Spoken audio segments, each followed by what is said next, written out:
અને બધા બાયર્સને ઇન્વાઇટ કરી અને એક સેલિંગ સાઇડ માર્કેટ થઈ ગયા. મતલબ કે અહીંયા જેટલા સેલર્સ હતા એ બધાના એ સેલ્સ ને હિટ કરી દીધા માર્કેટ. મિત્રના નવા વિડીયોમાં આપનું ઘણું ઘણું સ્વાગત છે.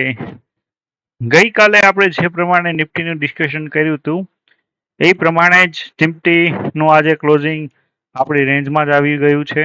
અને આજે જો વાત કરીએ ડે ટાઈમ ફ્રેમ ઉપર, તો ડે ટાઈમ ફ્રેમ ઉપર નિફ્ટી આજે એકદમ ફૂલ એન્ડ ફાઇનલ સાઇડવેઝ મોડમાં હતું, જે ગઈકાલે આપણે પ્રિડિક્શન કરવામાં આવ્યું હતું.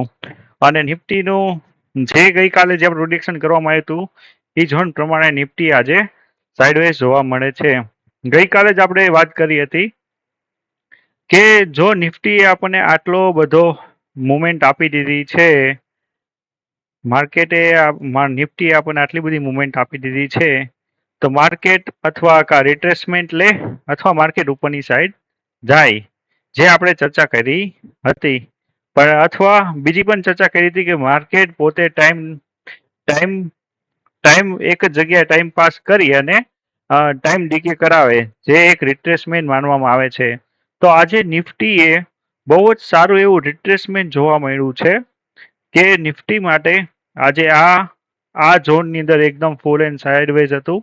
અને ગઈકાલે પણ આપણે જે વાત કરી હતી કે જો માર્કેટ આ ટ્રેડ લાઇન ઉપર ઓપન થયું, આજે માર્કેટ ટ્રેડ લાઇન ઉપર ઓપન થયું, અહીં બાયર્સને ઇન્વાઇટ કર્યા ટ્રેડ લાઇન પાસે, અને બધા બાયર્સને ઇન્વાઇટ કરી અને એક સેલિંગ સાઇડ માર્કેટ થઈ ગયા. મતલબ કે અહીંયા જેટલા સેલર્સ હતા એ બધાના એ સેલ્સ ને હિટ કરી દીધા માર્કેટે. તો હવે બધા જે સેલર્સ એમના સ્ટોપ લોસ ક્યાં હશે આજે? કારણ કે સૌથી વધારે લિક્વિડિટી આજે ત્યાં જ છે.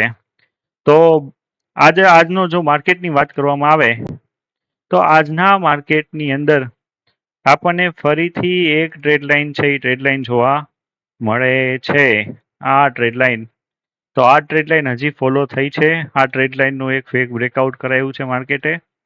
અને માર્કેટમાં હવે જો સ્ટોપ લોસની વાત કરીએ તો આ લેવલ પર એક સારા એવા સ્ટોપ લોસ છે બાયર્સના. આ લેવલ્સ ઉપર જેટલા સેલર્સના સ્ટોપ લોસ હતા એ બધા હિટ થઈ ગયા. આ લેવલથી એમને સેલિંગ્સ કર્યું છે, તો અહીંયા સેલર્સ પણ છે ને અહીંયા બાયર્સ પણ છે. જો માર્કેટને ઉપર જવું હશે તો આ રિટ્રેસમેન્ટ લેવલ પાસે આવવું ખૂબ જ જરૂરી છે. જો આ માર્કેટ આ રિટ્રેસમેન્ટ લેવલ પાસે આવે તો આ બધા બાયર્સના સ્ટોપ લોસ મળી જશે ને લિક્વિડિટી પણ મળી જશે.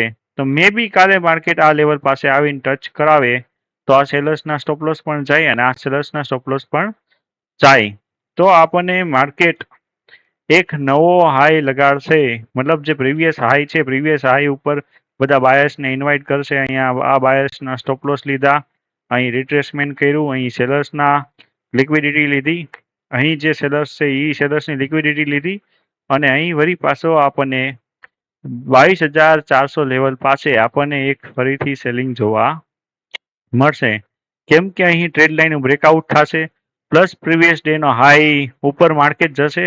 મતલબ કે બાયર્સને ઇન્વાઇટ કરવા માટે ઘણા બધા રીઝન્સ થઈ ગયા છે. અને સાથે સાથે જે આ 9 તારીખનો હાઈ છે એનું પણ બ્રેકઆઉટ આવશે, તો ઘણા બધા બાયર્સ એકયારે માર્કેટમાં કૂદકો મારી દેશે. જો બધા બાયર્સ આ લેવલ ઉપર કોલ બાય કરતા હોય તો કોઈ તો એવું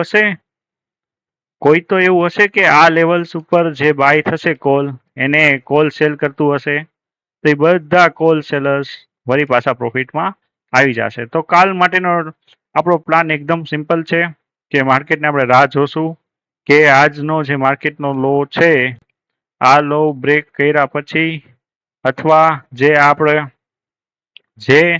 આપણું જે છે લેવલ્સ 22,200 પાસે માર્કેટ આ લેવલ્સનું સડન બ્રેકડાઉન કરાવે અને પછી આપણને કોઈ મુવમેન્ટ જોવા મળે તો આપણે 22,200 થી લઈ અને 22,400 સુધીનું આપણે મુવમેન્ટ કેચ કરશું. જો માર્કેટ ગેપ અપ ઓપન થાય ઇન કેસ, તો આપણે 22,400 લેવલની રાહ જોશું અને 22,400 થી આપણે સેલિંગ પ્લાન કરશું. કાલ માટેનો નિફ્ટીનો રિવ્યુ આપણો આ છે અને આ પ્રમાણે આપણે કામ કરીશું. અને જો ટ્રેડ લાઇન્સની વાત કરવામાં આવે તો અહીં એક ટ્રેડ લાઇન બતાવી છે. તો મે બી આ જે ટ્રેડ લાઇન બતાવી છે આ ટ્રેડ લાઇનનું એક મોટી કેન્ડલથી બ્રેકડાઉન આવે, પછી એક નાનો એવો સપોર્ટ અહીંયા ક્રિએટ કરે, અને આ સપોર્ટનું જો બ્રેકડાઉન કરીને જો આ લેવલ પાસે આવશે તો આપણે અહીંયા આ લેવલ પાસે 22,200 પાસે બાઇંગનો પ્લાન કરશું, જેનો ટાર્ગેટ હશે 22,400. સો જો તમને વિડીયો ગમ્યો હોય તો લાઈક કરજો, શેર કરજો અને મિત્રો સાથે પણ ચોક્કસ શેર કરજો. Thank you very much.